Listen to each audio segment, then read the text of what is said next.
galing ka ng Nagtahan Bridge, galing ka ng Pandakan, kumaliwa ka dito, papunta ka ng Makati, pupunta ka ng doon sa may Mandaluyong, no? Galing ka ng Nagtahan Bridge, no? Sa may Pandakan.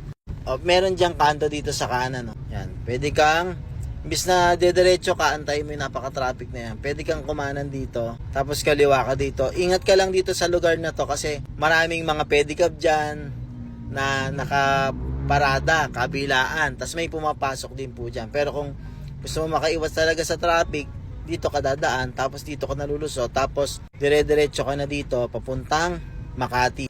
Pero kami, papunta kaming kaliwa, papunta kami Mandaluyong. No? So yan, nakikita nyo yung taxi na yon. Ilapit natin yun. Yan, yung puting kotse, kakanan din yun para maiwasan yung traffic ng padiretso. So ano, sana nakapagbigay tayo ng tips dito sa traffic mula sa Maynila papuntang Makati City Hall kung ang daan mo ay Imbiernes, no? Papuntang Teheran. Roden na Sinclair. So ayan, pinas forward na natin, pakita natin sa inyo. So libre na yung kanan.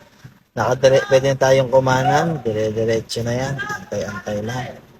Tapos kaliwa, doon sa unang kanto. Sabi ko sa inyo, maraming dumadaan dyan, may mga nakaparada. Tapos pagdating doon sa may dulo, kakaliwa naman po tayo. Yan na yung Pedro Hill. So yun yung mga nakaparada, no? May mga naglalakad-lakad.